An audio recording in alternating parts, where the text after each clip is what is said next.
ताई की राम राम। कैसी अजीबो गरीब घटना चल रही है। मेरा इस घटना से कोई लेना देना नहीं है, लेकिन आजकल समाज में जो चल रहा है कुरीति, वो कैसे कैसे चल रहे हैं षड्यंत्र, देखना और सुनना।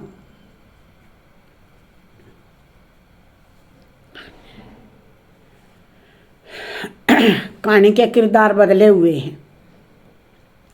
मेरा नाम सरस्वती है।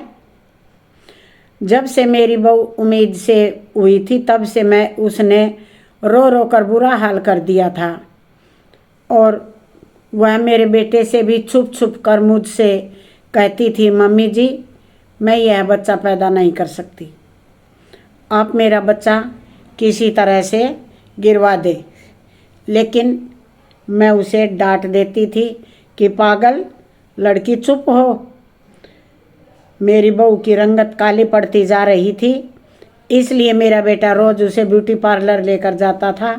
पार्लर वाली मेरी बहू को सर और शरीर की दोनों की मसाज करती थी। मेरा बेटा कहता था कि वह हर बार रो रो कर पार्लर के अंदर जाती थी, क्योंकि वह मसाज नहीं करवाना चाहती थी। अपने बेटे को कहती थी कि अगर बहू नहीं जाना चाहती, मैं कहती तो उसकी मसाज मत करवाया करो, और मैं उसे रोकती थी तो वह कहता था कि इस मसाज से वह उसके बच्चे पर और उस पर बहुत अच्छा असर पड़ेगा। फिर वह सुनकर खामोश हो जाती थी। तभी यह चाहती थी कि बस बहू भी खुश रहे, एक सेहतमंद बच्चे को जन्म दे। मेरी बहू भी मसाज करने वाली लड़की के पास गई। बस वह भी एक अजीब थी। मसाज करने वाली लड़की मेरी बहू को अंदर कमरे में ले जाती, और जब वह कमरे से बाहर आती तो बहुत अफसोस के साथ कहती कि तुम्हारी बहू तो किसी भी काम की नहीं है। जब मेरी बहू बाहर आती तो एक डर सा उसके चेहरे पर होता था, उसकी आंखें नम होती थी। उन्हीं नम आँखों से मुझे देखती थी और खामोशी से गाड़ी में जाकर बैठ जाती थी और कहती थी, मम्मी जी आप मेरी मदद क्यों नहीं कर रहे। वह दिन ब दिन कमज़ोर होती जा रही थी, हर पल खोई खोई सी रहती थी, और मेरा बेटा भी कभी कभी उसको शक भरी नज़रों से देखता था। अपनी बहू को देखकर मैं भी परेशान रहती थी। कोई तो बात है माँ, समझ में कर मुझे अपने दिल की बात बता दे। मगर मुझे बहू कुछ भी बात नहीं बताती थी, बस यही कहती थी कि यह बच्चा पैदा नहीं करूंगी। मैं बहू को प्रेग्नेंट हुए 5 महीने हो गए थे। मैं डॉक्टर से उसका चेकअप करवाने गई थी तो उसने कहा बच्चे की माँ को किसी तरह का कोई दिमागी दबाव पड़ा हुआ है, जिसकी वजह से बच्चा भी खतरे में पड़ सकता है। बेहतर होगा माँ को सुकून और आराम दिया जाए, उसे टेंशन फ्री किया जाए। यह बात सुनकर मैं हैरान थी कि आखिर समस्या क्या है। मेरा बेटा तो इसका इतना ख्याल रखता है, ज़बरदस्ती इसे हर दूसरे तीसरे दिन मसाज करवाने भी लेकर जाता ताकि माँ और बच्चा सेहतमंद रहे। पर डॉक्टर के कहे अनुसार मैं अपनी बहू का ध्यान रखने लगी थी। एक दिन मैंने सोचा कि मेरी बहू घर में पड़े पड़े बोर होती है, तो क्यों न मैं इसे कहीं बाहर लेकर चली घुमा लाऊं और इसका मन भी बहल जाएगा। मैं अपनी बहू को लेकर सीधी शॉपिंग मॉल चली गई।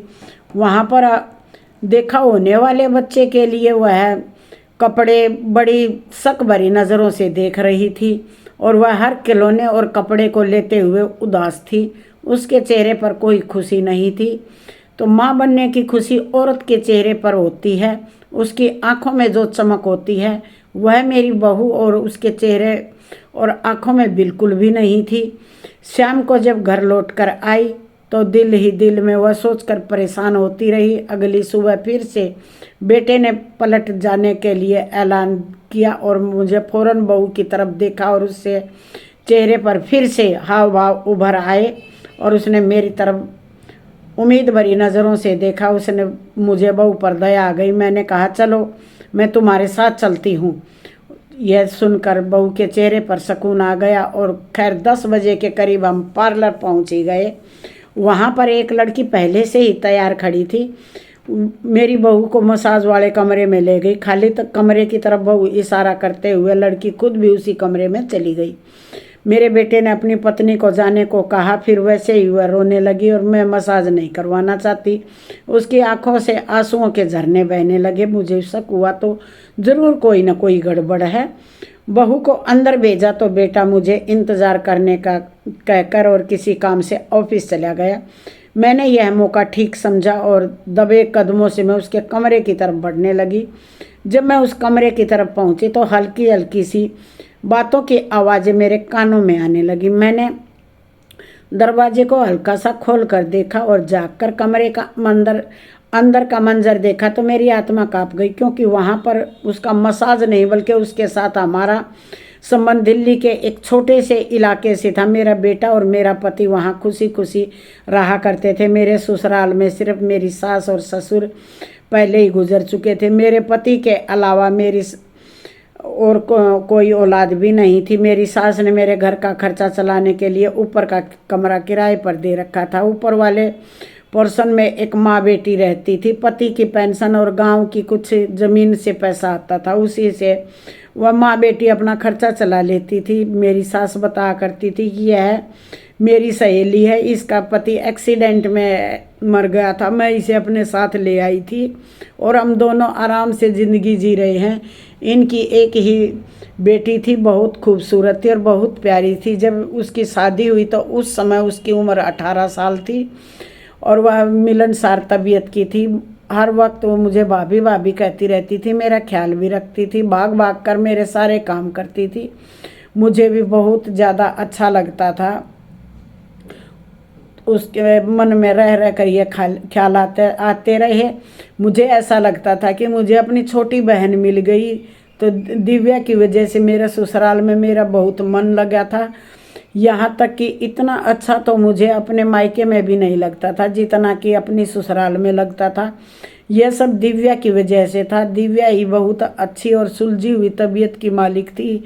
हर किसी के साथ घुल मिल कर रहने वाली थी, हर किसी का ख्याल रखने वाली थी और शरीफ सी यह लड़की पहले मुझे बहुत ही अच्छी लगती थी। बहुत दिनों से मेरी शादी के 2 साल बाद ही उसकी भी शादी हो गई, मगर इन 2 सालों में मजाल है कि उसने कभी भी मुझसे लड़ाई शिकवा या कोई ऐसी बात जिद शादी के 1.5 साल होने के बाद उसके बेटे के साथ वह चिपकी रहती थी। कॉलेज में पढ़ने जाने लगे, एक लड़के को पसंद करती थी, फिर शादी हो गई, उसके दूसरे शहर में चली गई, मगर मुझे उसकी कमी महसूस होती थी। मैंने सोच लिया था कि उसकी बेटी पैदा हुई तो बहू बनाऊंगी। अब मैं ज़्यादा सब्र भी नहीं कर सकती और कब वो बच्ची इस दुनिया में आए और कब मैं अपनी बहू बना लूँ। सब कुछ मैंने अपने दिल ही दिल सोच रखा था, किसी को कुछ नहीं बताया था। समय से पहले मैं किसी को कुछ अपनी सोच के अंदर शामिल नहीं करना चाहती थी। 1 साल बाद दिव्या ने एक खुशखबरी सुनाई। मैं उस उम्मीद से बहुत खुश हुई और खुशी के मारे मेरे गले से लिपट गई। मैं दिव्या और उसके बच्चे की भगवान से प्रार्थना करने लगी कि माँ और बच्चा दोनों सेहतमंद रहे।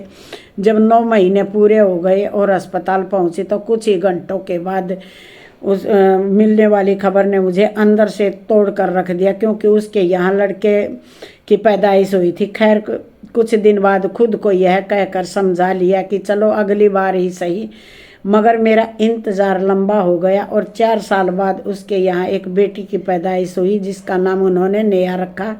और मैंने तभी ऐलान कर दिया कि मैं नेहा को अपनी बहू बनाऊंगी। मैं शादी अपने बेटे मनोज के साथ करूंगी। जब नेहा पैदा हुई तो उसका समय मेरा बेटा 8 साल का था। पति ने कहा कि वह बहुत छोटी है, मगर मेरी जिद पर सब मान गए। जब यह दोनों बच्चे जवान हुए तो मैंने मंगनी की रस्म की बात की और खामोश रहे मनोज, मगर बुरी तरह से बौखला गया। उसका कहना था कि मैंने कभी नेहा को इस नज़र से देखा ही नहीं। उसने इस रिश्ते से साफ इनकार कर दिया था, लेकिन मैंने जिद कर ली।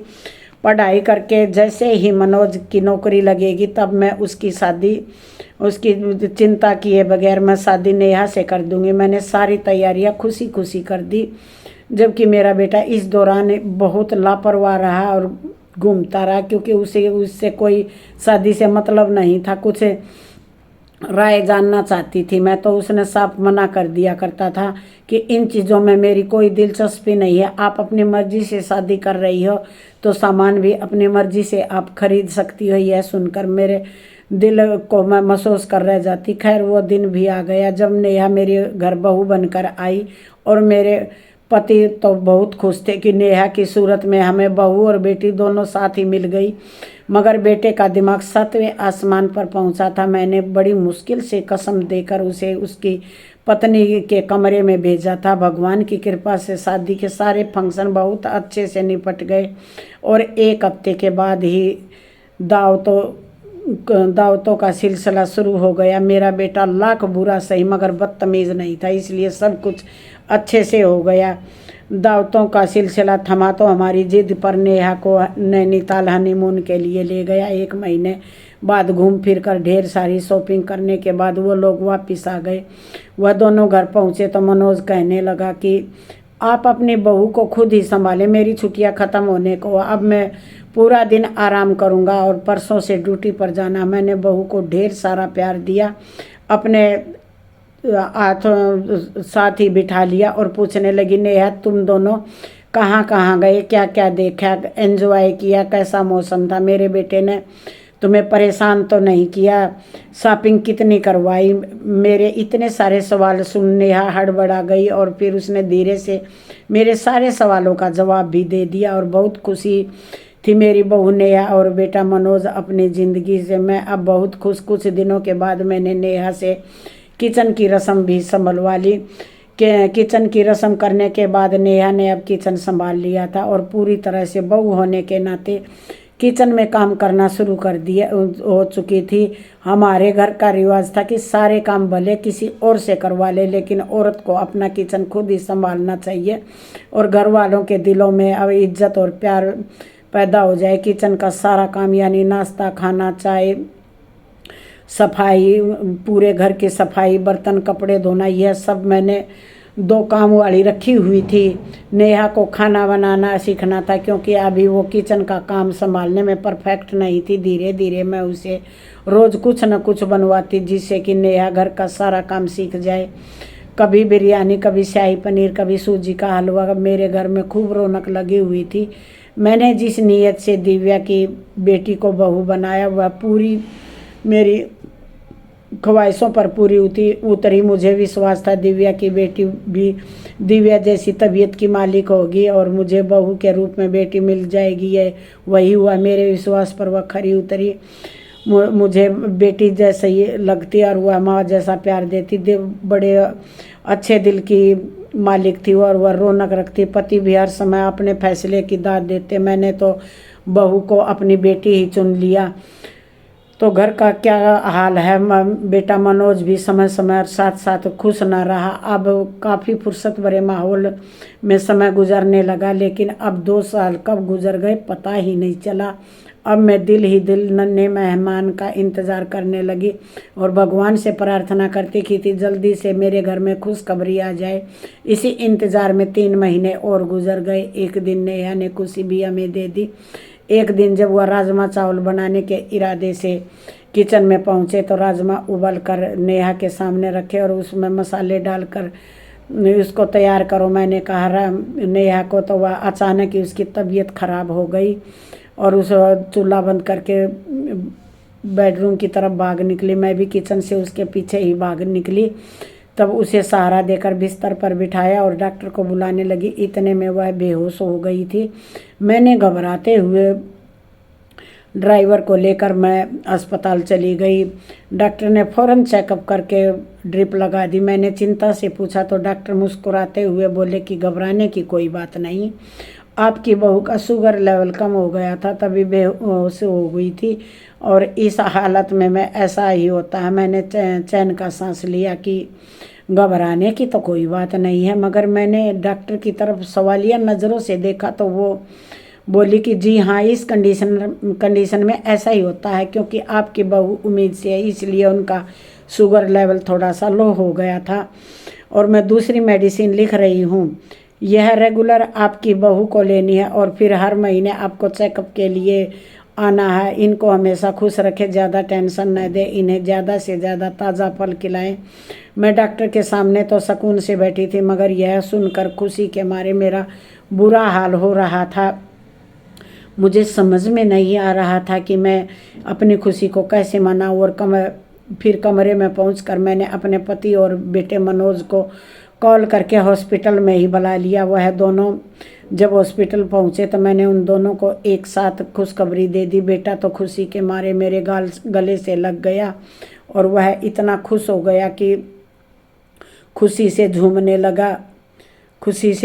लगा। तो बाप के रोकने पर भी वह रुका, वह मेरे से चिपट गया था। मैं चकराई सर के साथ सामने सोफे पर बैठ गई, मगर मैंने देखा कि वह इतना खुश होकर भी किसी गहरी सोच में डूबा हुआ था। खैर, मैंने उसको अपने वहम समझकर उसे झटक दिया और उसके बाद हम सब एक साथ मिठाई और फल वगैरह लेकर घर पहुँचे। तो मैंने नेहा की माँ दिव्या को फ़ोन करके घर बुला लिया था। जब हम घर पहुँचे थे, दिव्या की माँ और पापा भी घर पर आए बैठे थे। जब यह खुशखबरी हमने सुनाई तो वो भी खुशी से चहक उठे। हम एक दूसरे को बधाई देने लगे। अब तो मैं हर समय अपनी बहू के आसपास ही रहती थी, उसकी देखभाल करती थी। मैंने एक लड़की को भी रख लिया था जो नेहा को समय समय पर फल जूस देती रहती थी। मैं खुद भी खाना वगैरह बनाने में के अलावा नेहा के साथ समय गुजारती और मेरा बेटा वापस आ जाता तो पत्नी के साथ सुकून से बैठ जाता, बहुत सारी बातें करता। सब कुछ ठीक चल रहा था, मगर मैंने 2-3 बार नोटिस किया कि मेरा बेटा अब किसी गहरी सोच में गुम बैठा है। ऐसा लगता कि जैसे वह एक बड़ी परेशानी से घिर गया है। एक दिन मैंने पूछा तो कहने लगा कि कुछ नहीं, परेशानी की कोई बात नहीं है माँ, बस काम का बोझ इतना बढ़ गया है, इसलिए मैं आपको ऐसा लग रहा हूँ। मैं भी मान गई, यह तो ज़िंदगी में चलता ही रहता है। खैर, यूँ ही समय गुजरने लगा। मैंने नेहा का हर तरह से ख्याल रखा। हर महीने उसे डॉक्टर के पास लेकर जाती रही। देखते ही देखते 5 महीने पूरे हो गए। एक दिन मेरी बहू ने मुझसे कहा, उसे सुनकर उसके कदमों तले से ज़मीन ही निकल गई। मेरी बहू ने कहा कि मैं यह बच्चा गिरवाना चाहती हूँ, मुझे यह बच्चा नहीं चाहिए। यह सुनकर मेरा गुस्सा 7वें आसमान पर पहुँच गया। वह रोने लगी और उसने मुझसे कोई बात नहीं की, तो रोते रोते अपने कमरे में चली गई। मनोज नेहा को लेकर पार्लर में जाना चाहता था ताकि पार्लर वाली नेहा वो उसका मसाज कर सके, इसलिए उसने मुझे पार्लर के लिए जाने के लिए इजाज़त मांगा। मैंने कहा कि ठीक है, अच्छी बात है, ले जाओ। मगर नेहा कहने लगी, मम्मी जी आप भी मेरे साथ चलो। तब मैं तैयार होकर उसके साथ चली गई। वहाँ पहुँचकर मनोज ने नेहा को कमरे में भेजा कि मसाज करवा लो, तो खामोशी से अंदर चली गई। और मनोज कहने लगे कि यहाँ मसाज बहुत अच्छा होता है, इससे दिमाग पर बहुत ही अच्छा असर पड़ेगा। मुझे भला क्या एतराज़ होना चाहिए था। ऐसे में हल्की फुल्की बातें करने में बिजी हो गए। करीब 1 घंटे बाद नेहा कमरे से बाहर आई तो हम घर आ गए। लेकिन अब ऐसा दूसरे तीसरे दिन होने लगा था। मनोज सुबह या शाम हमें लेकर पार्लर चला जाता था और पार्लर वाली नेहा को लेकर अंदर चली जाती थी, मगर हर बार नेहा घबराई हुई उस कमरे में जाती और धीरे धीरे घबराहट उदासी में और फिर परेशानी में बदल जाती। मैं परेशान थी कि आखिर क्या बात है कि नेहा खुश होने के बजाय कमज़ोर होती जा रही है। तब मुझे अपनी बहू और बेटे पर शक हुआ, इसलिए मैं पहले जानना चाहती थी कि मैं तो समझ गई थी छोटी मोटी बात होगी, मगर मैं क्या जानती थी कि यह तो बात बहुत ज़्यादा बिगड़ चुकी थी। एक दिन जब मनोज हमें पार्लर छोड़ कर गया तो मेरी बहू बहुत परेशान थी और बहुत धीरे धीरे कदम उठाते हुए कमरे के अंदर थी। तो मुझे महसूस हुआ कि जैसे नेहा सिसक कर रो रही है। मैंने दरवाज़ा हल्का सा खोला तो मुझे पार्लर वाली लड़की की आवाज़ साफ सुनाई दे रही थी। नेहा पार्लर वाली लड़की से किसी बात पर मिन्नत कर रही थी और जो अब मेरी बहू को किसी बात पर वह धमका रही थी। मैं हैरान थी कि यह लड़की मेरी बहू को क्यों धमका रही है, अपने कस्टमर से इस तरह से बात कर रही है कि वह लड़की जो बोली उसे सुनकर मुझे ऐसा लगा कि जैसे अभी ज़मीन फट जाए और मैं यहाँ समा जाऊँ। वह लड़की मेरी बहू को धमका रही थी कि मैं और मनोज एक दूसरे को चाहते हैं और तुम मेरे और मनोज के प्यार के बीच में रुकावट हो और तुम्हें हम दोनों के बीच से हट जाना होगा ताकि हम अपनी ज़िंदगी की शुरुआत नए सिरे से कर सकें। बात यही ख़त्म नहीं हुई थी कि उस लड़की ने आगे कहा कि तुम्हें यह अपना बच्चा गिरवाना ही पड़ेगा। जब तुम दोनों एक साथ रहना ही नहीं है तुम्हें, तो बच्चे को कौन पालेगा। वो लड़की नेहा को यह बात भी धमकी दे रही थी बार बार कि अगर तुमने किसी को कुछ बताया तो बड़ी बड़ी धमकियाँ। और वो भी उसको इतनी कमज़ोर दिल की मालिक थी कि अपने दुखों को, अपनी मुसीबतों को सिर्फ अपने तक ही सीमित रखती थी। पता नहीं मनोज कब से मेरी बहू नेहा पर प्रेशर बना रहा होगा और मेरी बहू सब चुपचाप अकेली सहन कर रही थी। अब तो पिछले महीने जब डॉक्टर ने कहा कि अपनी बहू को किसी भी तरह से दिमागी दबाव से बचाकर उसे खुश रखा करो। शायद नेहा को इस बात का बहुत बड़ा टेंशन लिए बैठी थी। वह लड़की भी तो मेरी बहू को कितनी बुरी तरह से धमका रही थी और मेरी बहू भी उस लड़की के डर से मुझसे कहती थी कि मैं यह बच्चा गिरवाना चाहती हूँ। अब मुझे मालूम हुआ कि यह सब उस लड़की की साजिश थी और मेरा बेटा भी उसके साथ मिला हुआ है, मगर वह यह नहीं जानता था कि नेहा हम जैसी हम सफ़र लड़की को छोड़कर वह सारी ज़िंदगी पछताएगा। हम घर पहुँचे तो फिर से एक नए मसले पर दिमाग लगाना शुरू कर दिया। कई दिन लगातार सोच विचार करने के बाद एक दिन सुनहरा मौका पाकर मैंने नेहा को अपनी दोस्त के पास भिजवा दिया जो एक वेलफेयर चलाती थी। वहाँ औरतों की भीड़ में उसका दिल भी बहल गया और सुरक्षित भी हो गई। घर आकर मैंने रोना शुरू कर दिया और सबको बताया कि मैं नेहा को अस्पताल लेकर गई थी, मगर अचानक उसकी तबीयत खराब हो गई और तबीयत खराब होने की वजह से नेहा भगवान को प्यारी हो गई।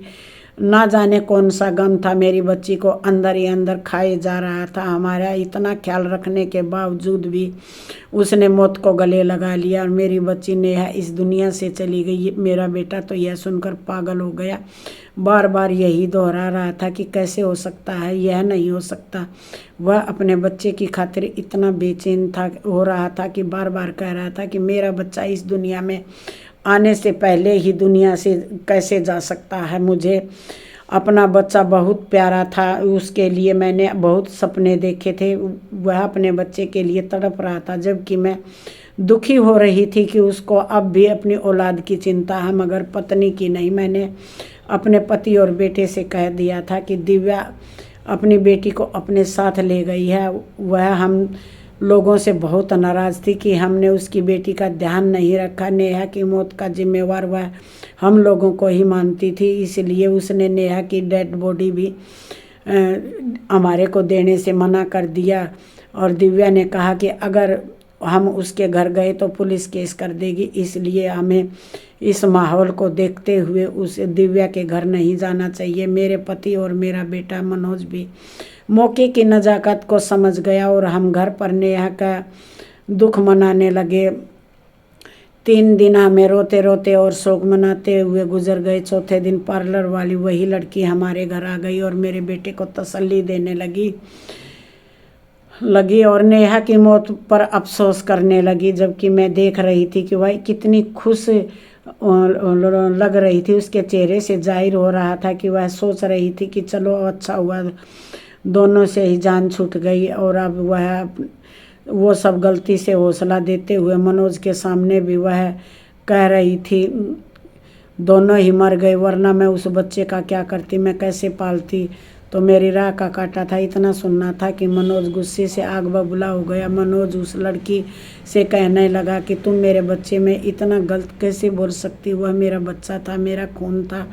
मैं अपने बच्चे को लेकर मैंने बहुत सारे सपने संजोए थे और तुमने तो कहा था कि अगर मैं नेहा को छोड़ दूंगा तो तुम मेरे बच्चे को अपना लोगी और उसे इतना प्यार दोगी और उसे अपने सगे बच्चे की तरह पालोगी। जिस पर वह लड़की गुस्से में आ गई और कहने लगी कि मैं पागल हूँ नहीं हूँ जो पराए बच्चे को पालूंगी। मैं तुमसे इस शर्त पर शादी करती जब तुम अपनी पत्नी को छोड़ देते और तुम्हारी पत्नी उस बच्चे को गिरा देती। तुम्हारी पत्नी भी बड़ी ढीठ निकली, तुम अपनी पत्नी को मेरे पास यह कहकर छोड़ जाते थे कि तुम मेरी पत्नी को समझाना कि वह मुझसे तलाक ले ले, क्योंकि तुम अपनी माँ से मजबूर थे, तुम अपनी तरफ से उसको तलाक नहीं दे सकते थे।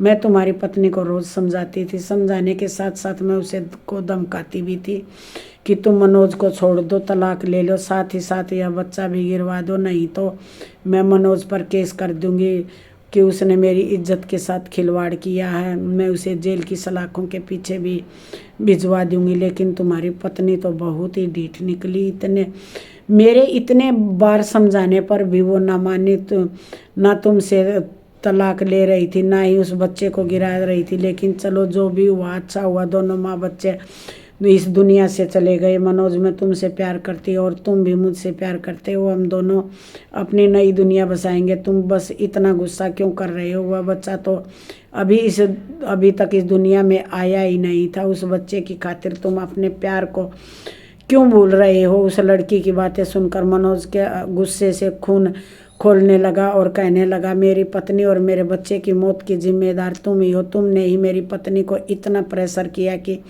प्रेशर की वजह से मेरी पत्नी इस दुनिया से चली गई। तुम मेरे बच्चे की कातिल हो, मैं तुम्हें कभी माफ़ नहीं करूँगा। तुम प्यार के काबिल नहीं हो, तुम नफरत के काबिल हो।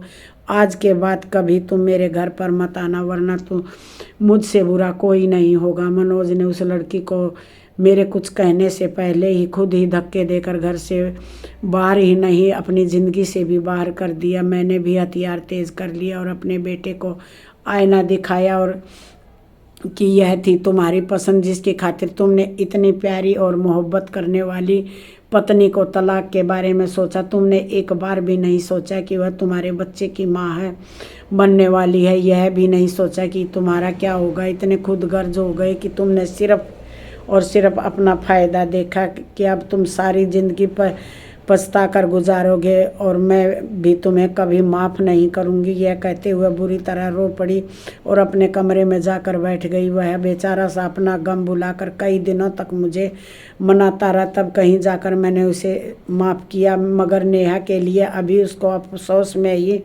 अफसोस करेगा, इसलिए उतना ही अच्छा है। मेरी बहू की कदर उतनी ही उसकी नज़र में बढ़ जाएगी। अब वो हर समय उदास उदास घूमता रहता।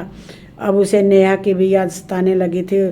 मैंने उसको रातों को उठ उठ कर पत्नी के लिए रोते हुए देखा था, जबकि मैं खुद अकेली नेहा से मिलकर आ जाती थी। उधर नेहा भी मनोज की याद में बहुत तड़पती थी। मैंने नेहा को समझा दिया था कि थोड़ा सब्र कर लो, अभी सब ठीक हो जाएगा, तड़पने दो। जब तक उसको एहसास नहीं हो जाता कि उसने तुम्हारे साथ क्या गलत किया, तब तक उसको अपनी याद में ऐसे ही तड़पने दो। नेहा बहुत ही अच्छी थी, मेरी सारी बातें मानती थी। इस बार भी उसने हाँ में गर्दन हिला दी और हिम्मत देने लगी कि यह थोड़ा सा बुरा समय है, गुजर जाएगा, लेकिन इसके बाद तुम्हारी ज़िंदगी में खुशियाँ ही खुशियाँ होंगी। एक शाम को जब मैं वहीं पर मौजूद थी, नेहा ने एक प्यारे से बेटे को जन्म दिया था। मैं पोते को देखकर जैसे दोबारा से जी उठी। अब मैं अपने बेटे को और सज़ा नहीं देना चाहती थी। फिर मैंने बेटे और अपने पति को इसी एड्रेस पर बुला लिया। वो दोनों बाप बेटा दौड़े दौड़े आए कि शायद मुझे कुछ हो गया, क्योंकि फ़ोन करते हुए खुशी के मारे मैं रो रही थी। जब वे पहुँचे तो मनोज ने नेहा को देखा और विश्वास नहीं हो रहा था कि विश्वास से पूछने लगा, माँ यह मुझे क्या हो गया? माँ, मेरी आंखों के सामने मुझे नेहा दिखाई दे रही है। मैंने उसके कंधे पर हाथ रखा, उसको विश्वास दिलाया कि नेहा जिंदा है, इसने तुम्हारे बेटे को जन्म दिया है। मनोज को तो विश्वास ही नहीं हो रहा था। वह धीरे धीरे चलता हुआ नेहा के पास गया और छू छू कर उसको महसूस कर रहा था। उसकी आंखों से खुशी के आंसू बहने लगे। तब मैंने मनोज से वादा लिया कि अब ज़िंदगी में कभी किसी दूसरी औरत की तरफ नहीं देखोगे, नेहा को कभी तलाक देने के बारे में नहीं सोचोगे। मनोज को भी अपनी गलती का एहसास हो गया। उसने नेहा को और मुझसे माफ़ी मांग ली, हमने भी उसे माफ़ कर दिया। आज इस बात को 5 साल गुजर गए हैं और हम सब एक साथ हंसी खुशी ज़िंदगी गुजर रहे हैं। आपको ये कहानी, सच्ची घटना कैसी लगी?